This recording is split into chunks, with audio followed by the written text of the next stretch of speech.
Mumbai match क्या हारी उसके बाद से ये तस्वीर वायरल है। ये तस्वीर हर वेबसाइट, हर न्यूज़पेपर, हर चैनल की सुर्खियां हैं, क्योंकि इस तस्वीर में आप देख सकते हैं कि रोहित शर्मा आकाश अंबानी से बात करते नजर आ रहे हैं टीम की हार के बाद। मुंबई इंडियंस लगातार 2 मैच हार चुकी है। पहला मैच शुरुआती दौर में हारे और दूसरा मैच सनराइजर हैदराबाद से हारे। और उसके बाद से ये कयास लगाए जा रहे हैं कि क्या कुछ नया पकने वाला है, क्या कुछ नया होने वाला है। क्यों हार्दिक पांड्या पर सवाल उठ रहे हैं, क्यों आकाश अंबानी और रोहित शर्मा की इस फोटो के मायने निकाले जा रहे हैं, ये आपको समझना जरूरी है। सबसे पहले आप ये समझ लीजिए कि शर्मनाक हार के बाद टीम के मालिक और दुनिया के सबसे अमीर उद्योगपतियों में शुमार मुकेश अंबानी के बेटे आकाश अंबानी और रोहित शर्मा से बातचीत करते नजर आए तो तस्वीर वायरल हुई। रोहित शर्मा वही शख्स है जिनकी कप्तानी ने मुंबई इंडियंस ने 1-2 नहीं बल्कि 5 बार फाइनल जीता है। इस सीजन से ठीक पहले रोहित शर्मा को अचानक कप्तानी से हटाते ही दूसरी टीम से लाए गए हार्दिक पांड्या को कप्तानी सौंपी गई, जिसके बाद से दुनिया भर में फैले मुंबई के क्रिकेट फैंस में भारी नाराजगी थी। अहमदाबाद में खेले गए पहले मैच में हैदराबाद में हार्दिक पांड्या को स्टेडियम के भीतर और बाहर हूटिंग का सामना करना पड़ा। इस सब के इत्र हार्दिक पांड्या खेल से भी प्रभावित नहीं कर पा रहे हैं। सवाल तो यही उठ रहा है, उनका हर फैसला उल्टा साबित हो रहा है। वो बुमराह को चौथे ओवर में पहली बार अटैक में लगा रहे हैं, तब तक हैदराबाद स्कोरबोर्ड पर 40 रन टांग चुका था।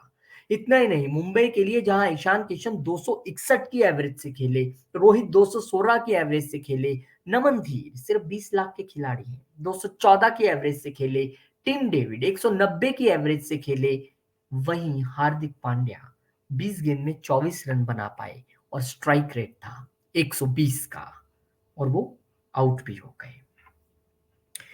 अब इस सब के बाद सवाल ये उठ रहा है कि ना तो उनके फैसले सही जा रहे हैं, ना उनका बल्ला बोल रहा है, तो फिर आखिर कप्तानी का मतलब क्या है? क्या मुंबई इंडियंस अब और इंतजार करेगी? क्योंकि अभी 2 ही मैच हुए हैं। एक सवाल ये भी है, पहले मैच की अगर हम बात करें तो हार्दिक पांड्या वहां पर बुमराह से अटैक का शुरुआत नहीं करवाते हैं, वहीं विवादों में आ गए। वो खुद बॉलिंग करने लगते हैं, बहुत प्रभावी साबित नहीं हुए। हालांकि केविन पोलार्ड ने बाद में अ, उनका बचाव किया और कहा कि नहीं, ये पहले भी जीटी के लिए ओपन करते आए हैं। लेकिन उसके बाद फिर वो बल्लेबाजी करने भी नीचे आ रहे हैं, टिम डेविड से भी नीचे आए, नमन धीर से भी नीचे आए। अगर वो पहले मैच में बल्लेबाजी करने ऊपर आते तो मैच निकल सकता था। एसआरएच के साथ भी यही हुआ। आपने मफाका जो 17 साल के युवा गेंदबाज हैं, अच्छी बात है, आपने उन्हें गेंदबाजी दी, पहला ओवर सही रहा, लेकिन उसके बाद आपको हार्दिक पांड्या खुद बॉलिंग करने की क्या जरूरत थी? आप बुमराह को लेके आते बॉलिंग करने के लिए, पहले मैच में वही आपसे सवाल पूछा गया था। और आप बुमराह को जब तक लेके आए, जब तक बहुत देर हो चुकी थी। बुमराह सबसे किफायती गेंदबाज रहे, हालांकि बाद में उनको भी रन पड़े, लेकिन इस सब ने मुंबई के माथे पर बल डाल दिए हैं। अब चलिए, ये तो बात रही कि 277 रन हाईएस्ट स्कोर एसआरएच ने लगा दिया, लेकिन उसके बाद जितना स्ट्राइक रेट से बाकी सारे प्लेयर्स खेले हैं, हार्दिक नहीं खेल पाए। मात्र 120 का स्ट्राइक रेट, यहां भी सवाल उठने लगा है। उसके अलावा जो उनके खिलाफ हुटिंग लगातार चल रही है, अब देखिए उस पर तो किसी का कोई बस नहीं है। ग्राउंड से लोग, स्टेडियम से लोग हुटिंग कर रहे हैं, रोहित का नाम चिल्ला रहे हैं, हार्दिक को हुट कर रहे हैं। ये एक अलग विषय हो सकता है, लेकिन विषय इसी से जुड़ा हुआ है। और उस सब के बीच एक तस्वीर आई थी सामने जिसमें रोहित और हार्दिक हार्दिक उनको पीछे से हग करते हैं, पहले मैच हारने के बाद की कहानी है, और रोहित उसके बाद उनसे कोई इंटेंस बातचीत करते नजर आते हैं। वो डिकोड करने की कोशिश सब कर रहे थे कि आखिर क्या बात हुई होगी। उस वीडियो में भी आकाश अंबानी ठीक पीछे खड़े हुए थे और राशिद खान भी थे, और उसके बाद वो वहां से निकल गए थे। लेकिन जिस लहजे में रोहित उनसे बात कर रहे थे, तो लग रहा था कि मैच की गलतियों या उन चीजों के विषय में ही बात कर रहे हैं। और उसके बाद अब ये दूसरा मैच भी लगातार हारना, तो क्या मुंबई इंडियंस अब ये फील कर रही है कि उन्होंने हार्दिक को तुरंत से कप्तान बनाकर गलत फैसला लिया है? ये सवाल अब उठना खड़ा हो चुका है। पर मुझे लगता है कि बहुत जल्द ऐसा कोई फैसला आ जाए कि ठीक है, अब अगले मैच से रोहित कप्तान हो जाएंगे, वो मुझे नहीं लगता है। क्योंकि एक ग्रेस की बात होती है, आप किसी को लेके आए हैं दूसरी फ्रेंचाइज़ी से, आपने कैप्टन बनाया है और 2 हार के बाद ही आप हताश होकर उनको हटा दें, ऐसा भी नहीं हो सकता है।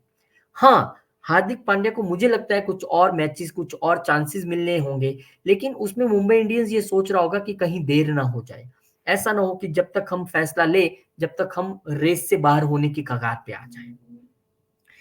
तो इस सब के बीच अब ये तस्वीर बहुत कुछ कहती है और इस तस्वीर के मायने अलग-अलग निकाले जाएँगे, क्योंकि जब मीडिया में, सोशल मीडिया पे इस तरह की चीज़ें आती हैं, तो बातें होती हैं।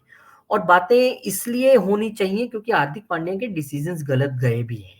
लेकिन मैं फिर वही कहूँगा कि उन्हें तुरंत प्रभाव से हटा दिया जाएगा या रोहित को कैप्टन बना दिया जाएगा। मुझे नहीं लगता है, अगले 2, 3, 4 मैच देखे जाएँगे और हो सकता है कि मुंबई इंडियंस कुछ इस तरह का मेकशिफ्ट अरेंजमेंट करे कि ठीक है, अब उन्हें कैप्टन बना दिया है, लेकिन रोहित ही अपने तरीके पर फैसले लें।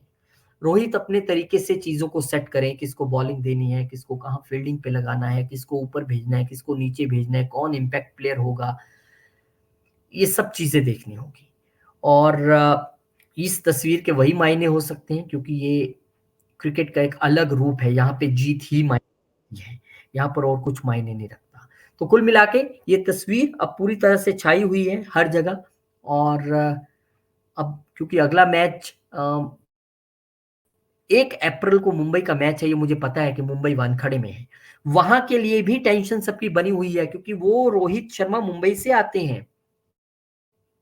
अब क्या वहाँ के दर्शक भी हूटिंग करेंगे? इसका भी प्रभाव बहुत ज़्यादा पड़ रहा होगा मैचेस पे, खिलाड़ियों के मनोबल पे।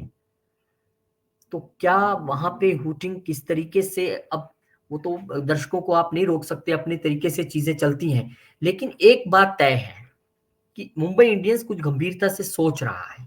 और क्या वानखेड़े में होने वाले 1 अप्रैल को जो मुंबई का मैच है, उससे पहले कोई डिसीजन हो सकता है? क्या कोई चेंजेस नज़र आ सकती हैं? क्या रोहित को किसी तरीके से ऐसे जोड़ा जा सकता है या ऐसे सामने लाया जा सकता है कि डिसीजंस वो ले, फिर कैप्टन का अर्थ क्या रह जाएगा? बहुत सारे क्वेश्चन हैं, लेकिन इंतज़ार करना पड़ेगा। लेकिन हाँ, ये सच है कि ये तस्वीर अपने आप में बहुत कुछ बताती है। और क्या बातचीत हुई नहीं पता, लेकिन मुंबई की जो फ्रेंचाइज़ी ओनर्स हैं, वो बहुत कुछ सोच रहे होंगे और कुछ ऐसा डिसीज़न लेने वाले होंगे। बहुत जल्दबाज़ी में लेंगे ऐसा मुझे नहीं लगता है। हार्दिक पांड्या एक अच्छे प्लेयर हैं, एक अच्छे ऑलराउंडर हैं। अपनी कैप्टेंसी में उन्होंने गुजरात टाइटंस को जिताया है, उसपे भी सवाल खड़ा नहीं हो सकता। सवाल सिर्फ़ माहौल का है, सवाल सिर्फ़ डिसीज़न्स का है, सवाल सिर्फ़ समय का है। समय बहुत बलवान है। तो इंतज़ार करते हैं और देखते हैं मुंबई इंडियंस क्या डिसीज़न लेती है।